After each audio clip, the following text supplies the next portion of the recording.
and happy Tuesday. We are first Tuesday of October. So welcome to October. Welcome to the first Tuesday. And it's been a couple weeks since I've seen everybody. So it's been crazy. A lot of stuff going on. Uh, last week I was dealing with laryngitis too. So having issues with the voice, and since I'm teaching, it's like I need my voice for teaching. So that took priority. Um, Hopefully everybody's doing fine. And as I always start out with, please check on those around you who they've gone through something, or just check on them, just see how they're doing. But especially if you got somebody that has gone through a medical emergency, work situations at work, family, life in general. Um, they went through it and we're there when somebody goes through it, but are we still there afterwards when they start smiling, when they start looking normal? Because that doesn't mean that they're doing fine. And fine is just feelings inward, not expressed. And that's how Agape put it, and I just run with it because it makes so much sense. So check in, see how people are doing, and if they say they're doing fine, dig a little deeper, because that does fine is a conversation ender, and it doesn't really tell you anything. Make sure that they are doing okay. Make sure that you see how they're doing. If there's something you can do, um, sometimes that check-in is what makes the difference in their life. So please do that. Check in. When I look at my sponsors, I always start with dear sister CJ, Dr. Constance LEYLAND with Level Up Academy. So much is going on, and she's going through a whole lot of stuff. We're working on the academic publishing. We do have another anthology that'll be coming up, but she's also the queen of publicity. She has so many different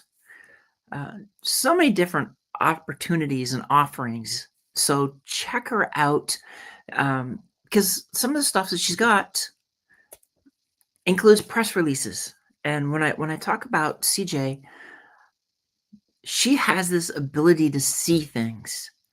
And if you've got something that you are ready to, you think you're ready to put it out there, you want to launch a book, you want to launch a new product, start a new business, talk about an event that's coming up, and have that conversation with her, because sometimes we think we know what we're doing, we know what we want to get done, and after you talk with somebody on the outside, they're the ones that can really give you that idea as to if there's something missing. And that's what CJ is so good at.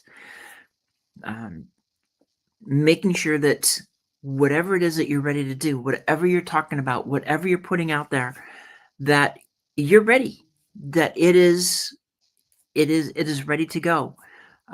And if it's not ready, she'll give you ideas and guidance on what to do to get ready, so that you can come back, and when you do launch, when you do that publicity, it is maximized to the fullest extent that it can be. And she does so many other things. Then I'm going to jump into another sponsor, the Hounds of Business Community. Collaboration over competition. That's how I look at the Hounds. Here's a group that you get out of it what you put into it. And sometimes for some of us, life is just crazy, so we don't get to put as much in as we wish. But the Hounds are there, and when I see people who seem like they're doing the same thing get together, collaborate, do projects together, do events together, it's a great thing. When collaboration is working together, it helps to reduce the anxiety. You're not doing it alone. You're doing it with somebody else. It's a learning experience. You get to learn from each other. Even if you're like, oh, they're doing the same thing as me. Well, you still get to learn from each other because you do things differently. If you're sharing that, you're opening each other up to different audiences, different markets, because nobody is perfect for everybody in the world. So even everybody that's following you, that doesn't mean that they are all your customer. When you can collaborate, when you can get in front of other people and work with somebody else, that opens up doors that were otherwise not even on your radar. So this is what I love about Mike Ashebrainer and the Hounds of Business community, is that ability to do just that. Get together and share ideas and create opportunities. When I talk about C&M Consulting, this is my dear sis Danielle. And with C&M, she's an HR expert. She knows rules, requirements, what's going on. So check her out, because when she works her magic in terms of HR, she's focused on belonging. She leads with empathy. She is there to guide, to help, and to put you in the best position possible.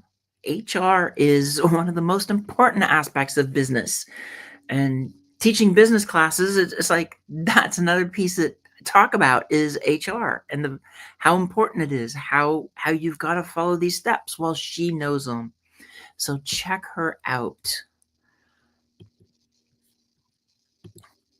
And let's see, Sharon's here. Hey, Sharon, it's great to see you. Love having you stop by. Um, and I'm going to bring up my sis, because I do this all the time. Bring up sis because I'm going to throw in your favorite Bella Grace. Oh, I love Bella Gray's sister. I know. And I've got the Bella melts now. And it's like it's slow because I'm not taking them as much as they say you should at the beginning, but that's because that's all I can afford right now. Hey, we have to have what we need, right? But what I love about Bella Grace is the plethora of items that they curate for individuals, really thinking about your entire body, right? Yep. If you're on TikTok, you see a lot of those injections. I'm not going to name names, but injections to lose weight. And I think there's a lawsuit going on it because some women have like kidney issues, kidney failure from the letter O, the injection called O. I'm not going to say the name. But with Bella Milk, what they have in there is ingredients that are holistic and it's good for your body. But what it does is when we age, right, as we age, every day we age, but some of us are aging drastically fast because of the environment that we're in or our habits. And so we gain cortisol, we get fat, we eat a lot. Some of us are doing emotional eating. I do emotional eating, You know. but what it does is it curbs your appetite that you don't crave sugar. And then on top of that, it actually gear up your metabolism faster. So, because when we're young, you wonder why young people are skinny. Most of them really are skinny. And that's the reason why, is because your metabolism is really fast. Well, when you get older, it slows it down, right? And so, what it's doing, it's giving your body the natural ingredients when you were young to literally have that appetite curve and get your metabolism to work for your body. So, that's what Bella Milk does. The elixir, it does wonders on a lot of people, especially me. Take the elixir, and I think you've taken the elixir now too, right? Yeah, I got to do a 10-day trial. And again, it's another thing that I do want to do it again. So I want to get myself in a position where I can take it daily, because I know it's made some difference. Deborah even made comments about she could see some differences in me after I started taking it, just visually. Yeah, yeah. It's like reverse aging. You see a lot of these people that are actors and actresses, and sometimes you think like, oh my God, they spend so much money. Okay, granted, they do. They have injectables and all that, but most of them do find something that's more natural. They're human too, right? They can afford it, of course, but Yep. I think more and more of them are trying to do the natural way, and this is the natural way because they put ingredients that are found in our natural environment and our natural habitat, and not like everything is synthetic, you know. So, and they have human clinical trials for their elixir, which I love. And then you already know I love their lip gloss, so Well, that makes two of us because I love that one too. yeah, Um, in fact, I've got it. I've got that on today, so I can't go without it. So exactly, because it makes your lips really like plump throughout the day, and I love it. and especially for me, I much prefer the um, more of the shine on the lipstick. So Right, if it's a right. matte lipstick, then it's even better because it gives it a little bit of pop on that shine. Yeah, it does. Yeah, So it's and so today's topic. I mean, we keep talking about this. Well, actually, we talk about it so much that it's like, yeah, we could talk about this one in our sleep because yeah, every trust day. trust is something we talk about in so many different ways all the time. It's it's something that uh, we'll just start with the up front because it can be so fragile. Trust can be fragile and lost easily, but at other times um, it can be very strong and you can get through things. So one of the things you and I were talking about even before we started this, one of the biggest questions is always coming up is trust given or earned? Yeah. Well, let's start with you. Is your trust given or earned? For me, it's both, but as I reflect on it, there's a difference in it. Because there are times that I will give the trust fairly easily, and what I have noticed though is when you give it easily, especially that's the trust that can get broken easily. And once it's broken, it is the question some people like is can you get the trust back? That's the trust that is almost impossible to fix because you start seeing things that are not um, they don't work for you anymore, or they never did. But it's like you bent yourself over backwards and you trusted and you gave it, and it's if you fall on your face. But when you earn it, when you have that connection where it's not just giving the trust, it is seeing the actions behind it as well. You It, see that the actions are there and the trust is there, and this is how we got closer and closer. I always point to that trip to Orlando for Podfest yeah, because through the whole thing, you're like, you want to go to Podfest, and I've got my trepidations, and we talk about it and we talk about it, and we get to I get to the point where it's like, okay, fine, I'll do it. Tell me when you're gonna be there, and you the whole time you're like, I got your back, I got your back, and the minute that I said yes, and then it turns out it's like we're gonna the everything is like, okay, you're gonna go from Portland to San Diego, and then you're gonna get on the plane with you'll meet your bestie for the first time in San Diego in the airport, hop on the plane with her, and you will be with her for the next until you get back to San Diego. yeah, And so and going up to the time that we left, the one thing you always said is, I got your back, I got your back. And you literally had my back through everything. And I look at everything else we've gone through, and then looking especially at this year, it's been a case of trying to make sure that we both have each other's back because there's too much going on. yeah. And the similarities. And I think that's what it is. your words have to mean something, right? When you say I got your back, there shouldn't be any minute of doubt from the other party based on your actions. So I was talking to Bella about like she's trust earned or given. And Bella, I think, said for her, trust is given.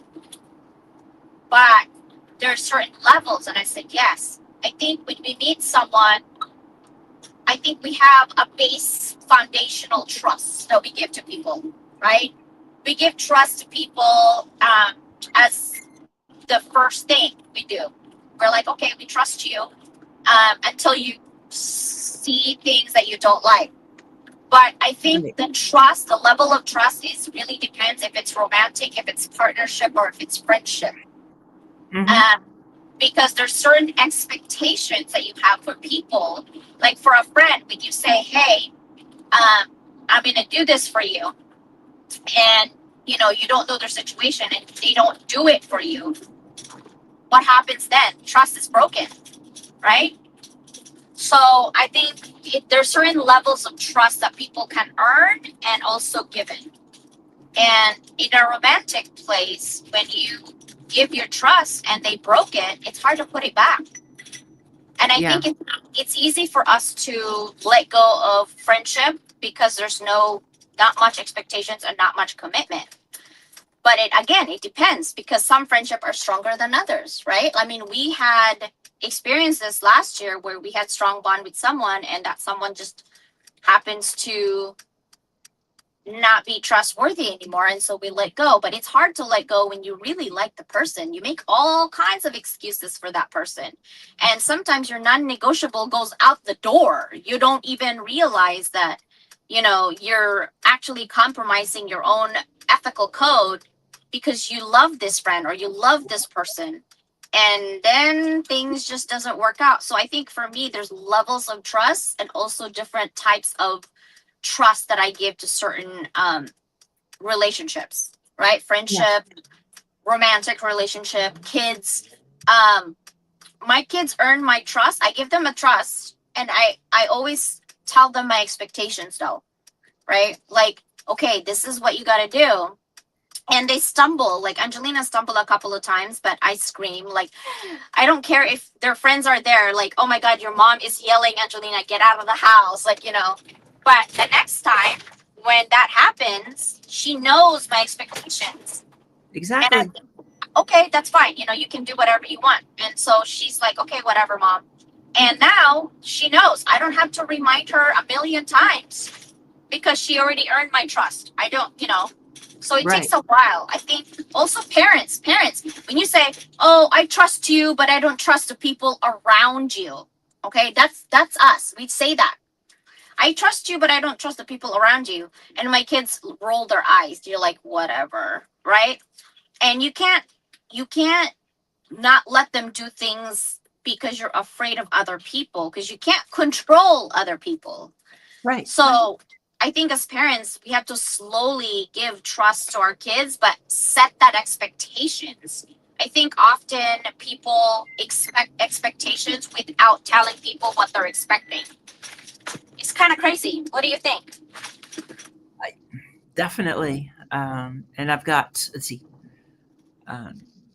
because Sharon popped in. It's like trust is epic. Trust of self is where it has to start. Which means psychological safety. And it's like, psychological safety. Somebody's got me learning more about that with an Yeah, academic paper. yeah. Uh, and then how trust is contextual. Sharon says she tends to trust and verify, but observing actions of others because they show you who they are. Mm-hmm. Uh, Talk is free. And Lisa's here. Hi, sister. And then Sharon said again, yes, Dr. Leland, words and actions must align. Say what you mean, do what you say. Yep. Yep. And that's how you can earn trust. So that's why when I say something and I commit, I go big or I go home. That's what I always say. And the Yep. reason for that's because why are you going to commit to something that you know you're not going to do? Hello? That's the way to ruin your credibility and reputation.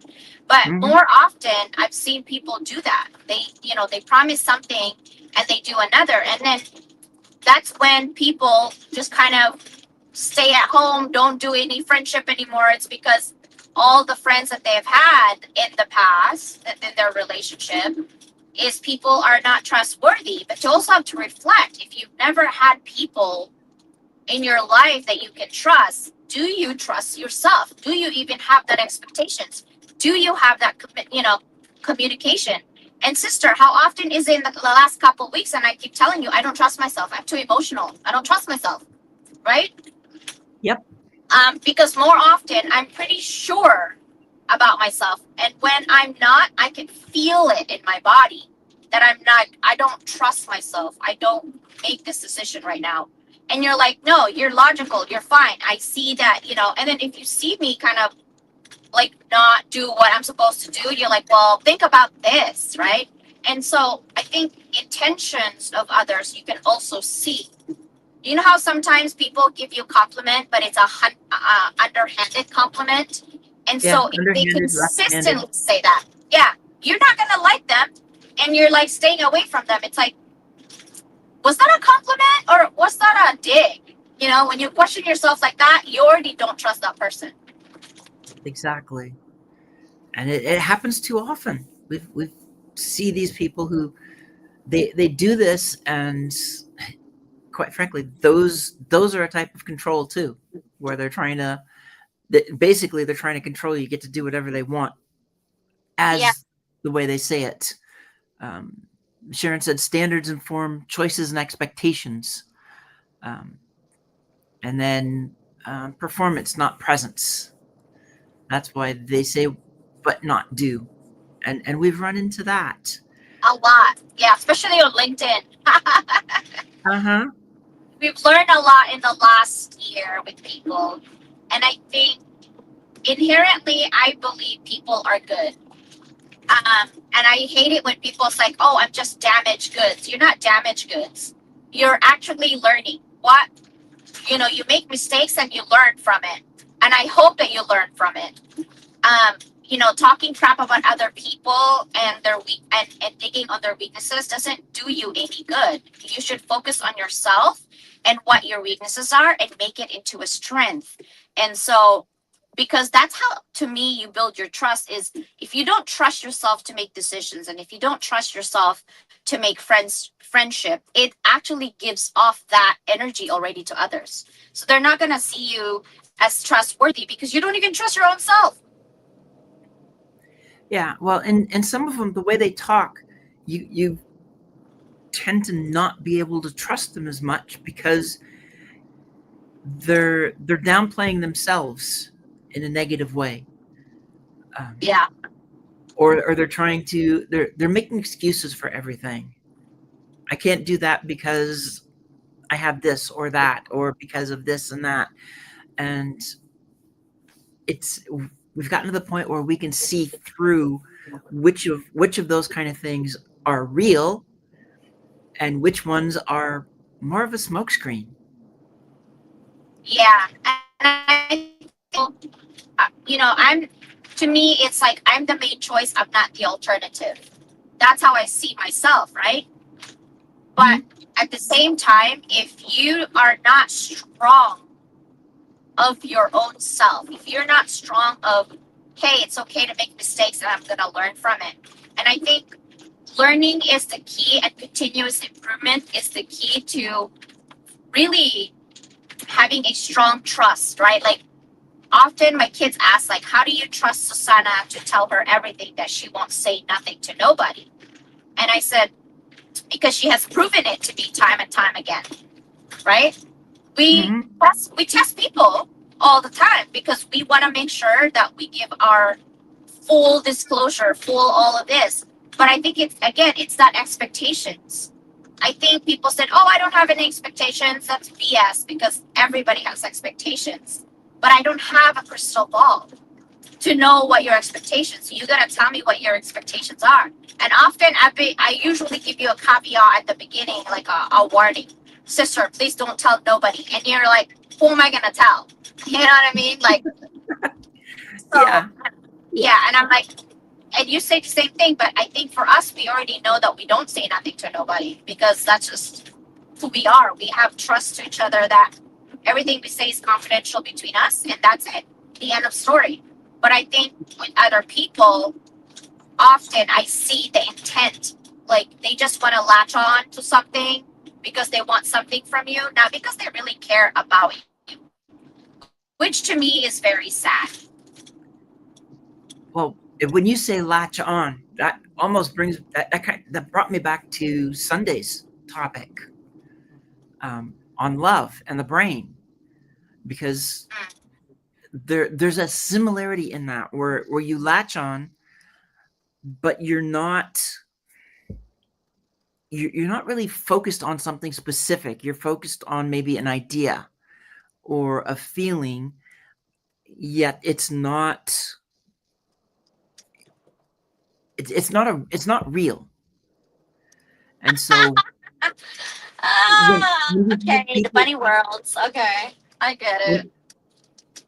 when, I'm going on the, you got people who follow, or they want to be in that inner circle because they want to be there. Think about those people who they just want to be around the politician or the celebrity or the, what are they doing? What are they getting out of it? What are they adding to it? That's really what it comes down to.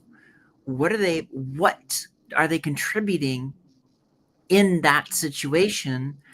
Or is it just they want they want to be there? And at that point it's like, how can you trust somebody who just wants to be a strap hanger and not really be a part of that circle, whichever level of circle it is. Yeah. I think some people, we always get an idea that something is better than nothing, or one group is better than the other. And I think it's all about intentions. Honestly, I always see it as intentions. Like, if your intentions are bad for yourself, then you're gonna have bad things happening. Right. Um, but if people, like I said, I believe people are inherently good. It's just that sometimes they're going through life and adversity, and they're not self-aware that they're projecting negativity, and it's your control of what you want. So if you don't want something in your life, you have control over what you want and what happens to your life. So I think, stop giving people the power to take over yourself rent free, you know? And it's easy said than done. I get it. Because for me, I'm having a hard time sometimes. You already know this, where I'm fully freaking aware of what's happening, yet I still do it, right? Yep. And you're like, sister. I'm like, sister, I don't know what to tell you. I don't know what to tell you. I'm fully aware, but somehow I'm still having issues with being aware not to do certain things. The DH. I'm talking about the DH, right? Like, I'm fully aware, but the problem is, even though I'm aware, I'm still doing the same BS. Well, Um, and it helps that able to, basically, I know not to try and push things to yeah, to know to, because it's not going to help you at all. It goes both ways. I mean, if we have that awareness, we see what's going on, we can trust each other not to try and push us in a direction. Instead, we basically work through it, and talk, give ideas, but not pushing in a specific direction, not pushing to make something happen, because it's not going to. And sharing no, comments like no. And transactional relationship is so rampant in modern culture right now, and it's like we don't need any more transactional relationships. yeah, I think a lot of people, okay, so transactional relationship, I think, happens a lot and we feel that is because we're in LinkedIn. And LinkedIn is a transactional platform, right? Right. Because it's business to business. So again, you're in that environment and you're expecting something else. It's like, I'm going to go to a strawberry farm and you're expecting to harvest lemons, right? So I think that it goes back to expectations. If you're gonna have yourself surrounded by LinkedIn people, the very first thing that you have to expect, like, oh, I want to be friends with this person. Okay, first of all, you know that this friendship is gonna be transactional because she's offering something and you're offering something. So set your expectations straight. If you want to be friends with somebody, sometimes it's not that you want to be friends with somebody. It's just you just click. Like Susanna and I met through LinkedIn, right? That's transactional, but we build friendship through collaboration of projects from other people, right? And I think friendship is naturally molded and bonded through collaboration of projects. This is why people collaborate. And also we're in a society where if something is free, you're like, nothing is free in life. There's got to be a catch. There's got to be a catch. And that's sad to live like that.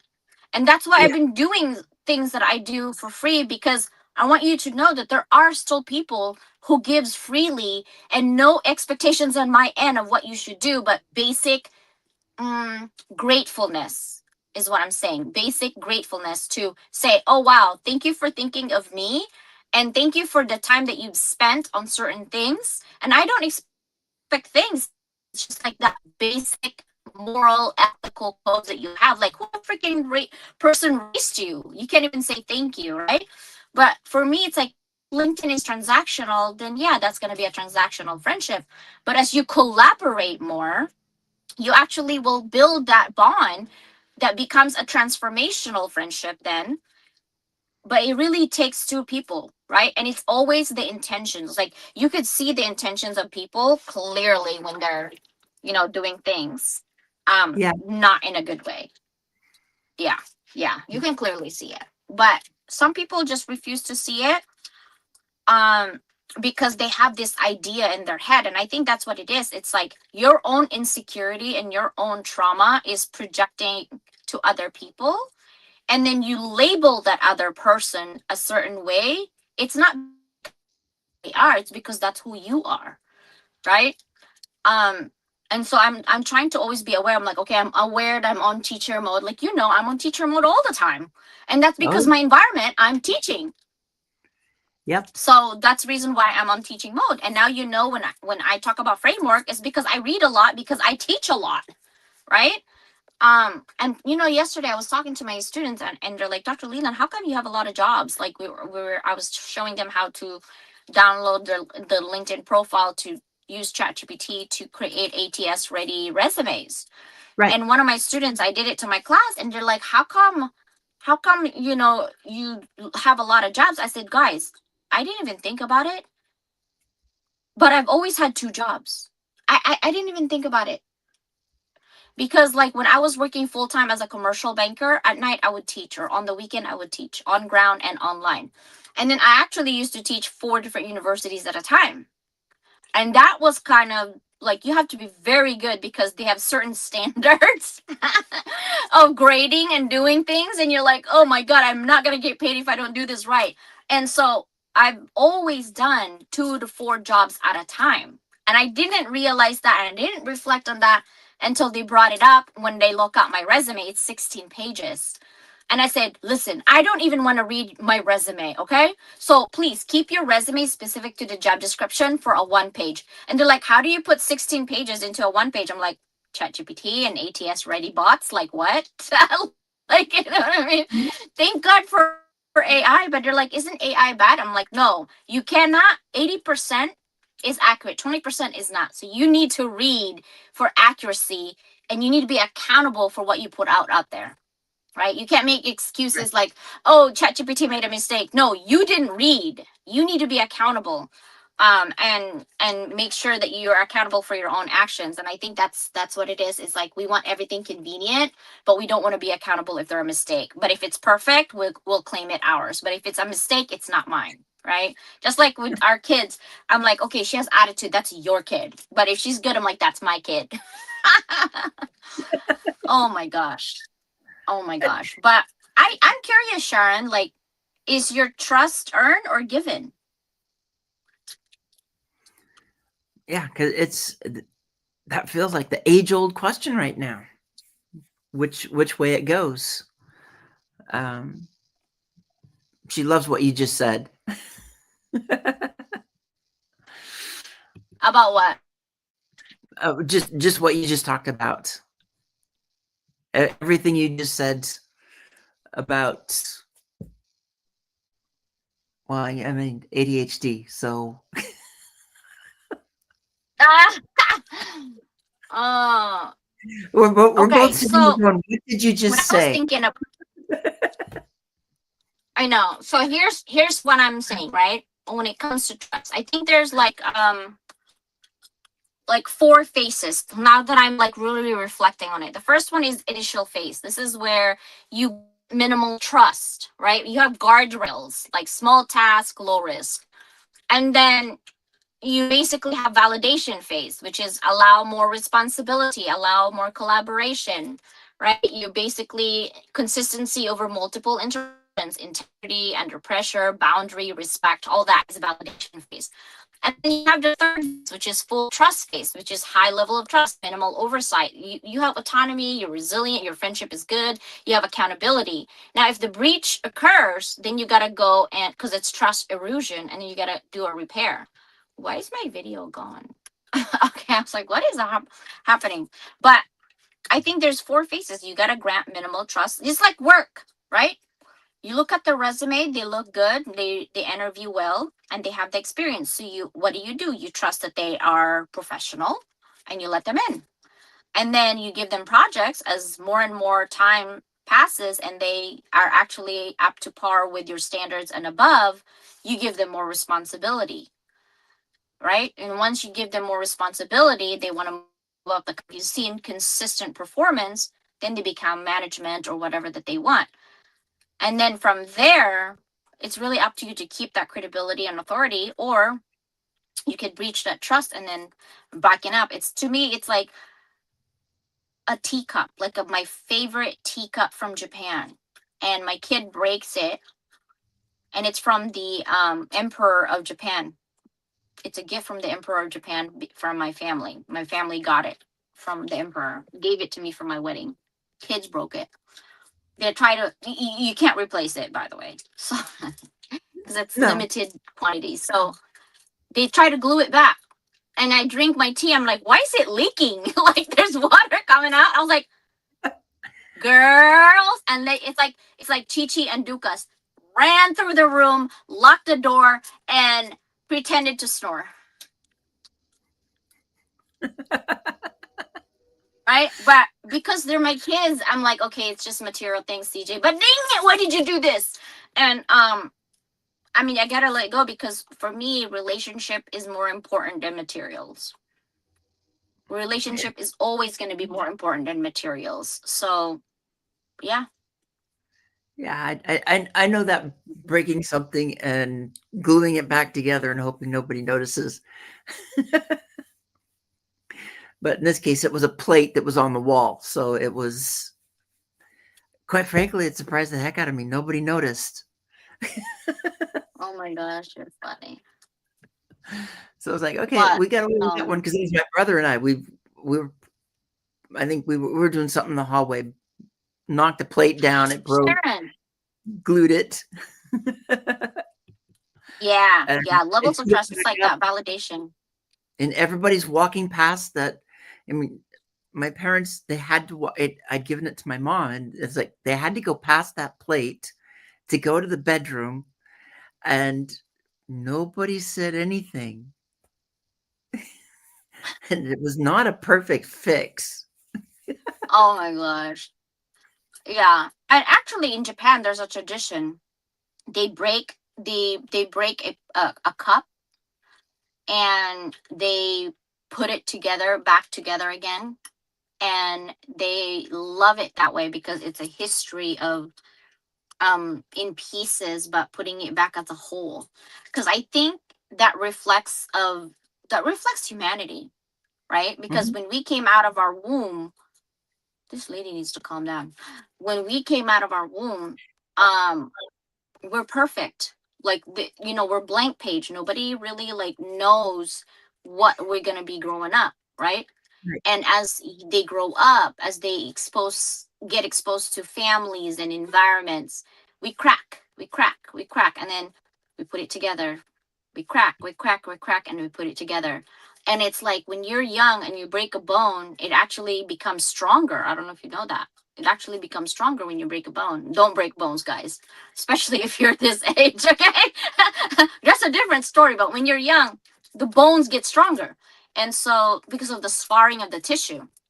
And so, I think that's why I'm saying, like, if you guys are in a relationship and there's like huge adversity and the trust was broken, but then you're able to put it back together, you become even stronger.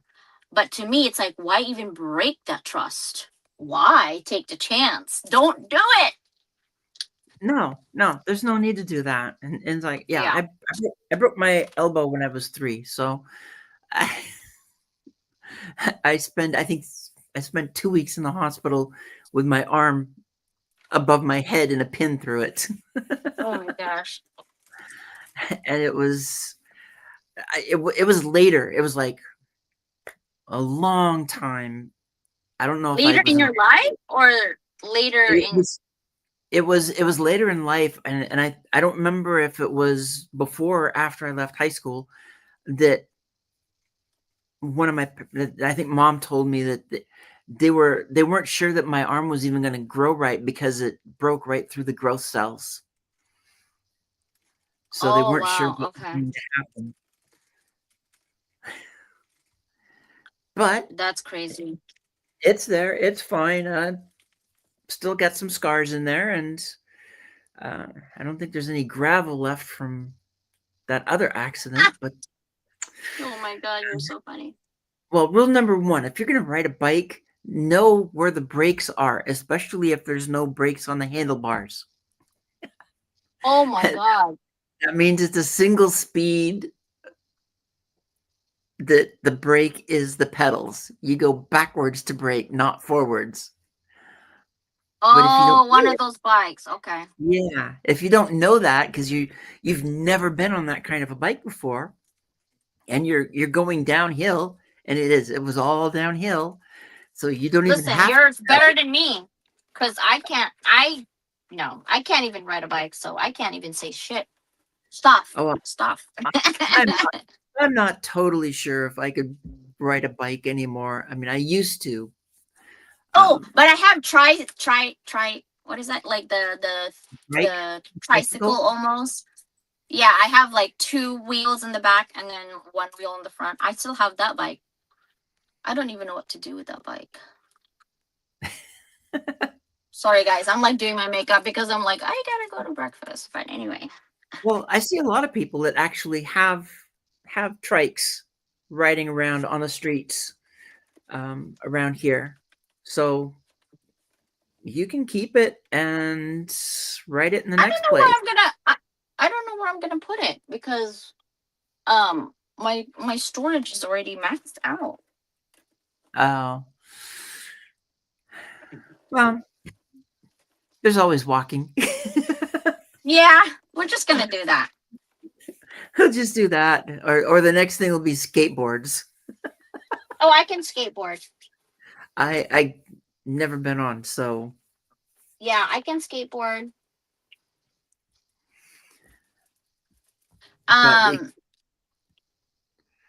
I mean so that's other sister, levels of trust. here's the thing. How do you trust somebody that you love when their words doesn't align with their actions, but you love them? It's hard. It is so hard because it's quite frankly my experience with that is it's soul crushing. And for me, it was finding a need to put the wall up to protect myself. Because the words, when they're saying one thing but their actions are totally opposite, when they're saying things and when they're saying one thing one minute and something different opposite the next minute, it's impossible to feel safe around them. And if you can't feel safe, that's the thing. You ask that question, there's an issue of trust. Well, trust also requires being safe. You got to feel safe in that trust. That's why we've talked about it this way too. Um, Trust is the foundation of belonging. You can't belong someplace if you don't have trust. If you don't trust that you can drop your mask and you're safe to be yourself, to say whatever, or to not say anything and just be there. But when you're talking about that situation where somebody that you love and suddenly it's like they come out of left field and things are different, or you go through it and you're getting this, and then you put the walls up and you start seeing that actually it may not be a new thing, that it was actually this way for a long time. It's there's some devastation to it, and then trying to find the way to protect, because if we can't protect our heart, we're gonna slide down that we're gonna slide down into a valley that we may never get out of. Let's talk about boundaries and trust. Sometimes you need boundaries, not for, okay, people think that boundaries is for other people. Boundaries is actually for yourself and on what you want. And I've often asked people, what are your non-negotiables? Like, I actually ask these questions to my kids all the time. And they're like, Mom, I have the same non-negotiables like since I was 15. I'm like, okay, well, you're 21 this year. Well, let's talk about relationships. And she's like, okay. My kids are pretty open about boys and everything else in their life with me. Um, because I'm very nosy. And I'm relentless. And the reason being is that not, some parents actually, and I understand like you're trying to save your kids from heartache, but you can't save them from heartache, right? What you can do is build them so strong, the foundation of themselves so strong that it doesn't matter earthquake, hurricane, flood, whatever, it doesn't make them go away and wither Right. away. That's what I want to build my kids. So I literally asked, what are your non-negotiables? And 2 weeks ago, Angelina told me her non-negotiables. She's like, Mom, my non-negotiables is if I date someone, I have to make sure that this person can have a worldly view. I didn't realize that I'm becoming like you. And I'm like, oh, that's dangerous. Like, that's dangerous. Um, and I mean, what do you expect, right? My kids are my kids, and my husband has that thought, like he's smart, I'm smart in my own ways, and so we produce smart kids who wants to do certain things and who wants to have a worldly view.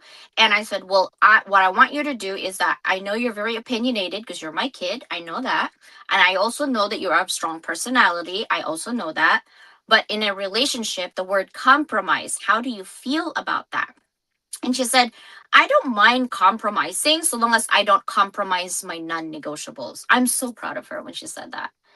And then I asked her, I'm like, okay, what are non-negotiables, right? And she basically said, I want somebody who has good moral ethics. I want somebody who, even though he might not appreciate music, at least take the time to learn what I like instead of me just liking other things. And definitely, certain things that are non-negotiables, like I like tall guys, I like, guys who have cute smile. And And also not too needy and clingy. Those are my non-negotiables. And I said, okay, how do you know that if the guy is insecure or not secure? Like, what are some of your boundaries? Because I think sometimes when you're in a friendship or a relationship, when someone tells you, oh my God, you got to tell me where you're going, or, tell me who you're with. And, you think like, oh my God, they just care. They care so much. That's why they're asking. And that care, as soon as you start that, it becomes an obsession and it becomes an argument later on, because you're not telling them where we're going, and you're always used to tell them all the time where you're going. So as your relationship goes to that initial grant me permission to, okay, let's go ahead and test this phase. Okay, you pass that, and now you're on full credit of, I'm gonna tell you exactly where I'm going. Like, that's, for me, it's automatic because I've been married for so long. I just say it, and I'm like, wait, I'm not supposed to say that. Why did I say that? Right? It's because it's automatic, and that's why I always tell her, like, be aware, right, of Right. the things that you do, and go from there. So, sister, I'm gonna go to breakfast now. I love you. I'm gonna wrap it up because it's been fun. It's been a lot here, and I think it's a good spot to wrap it up because trust is such an important Everything. thing. All right. Everything. Bye, sister. Bye, sis. See ya.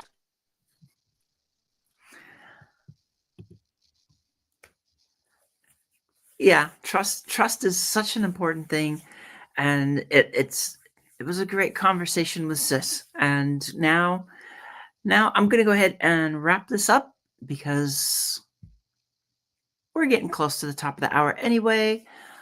It's been a lot to think about in terms of this topic, and it's like, is trust given or earned? Um, what's the situation in terms of having boundaries? And CJ had a perfect answer to boundaries because some people it's like keeping others out when the reality is boundaries are to keep ourselves safe. So have a great rest of your day, and may October be an amazing and blessed and fun month for you. And I will see you next time. Bye.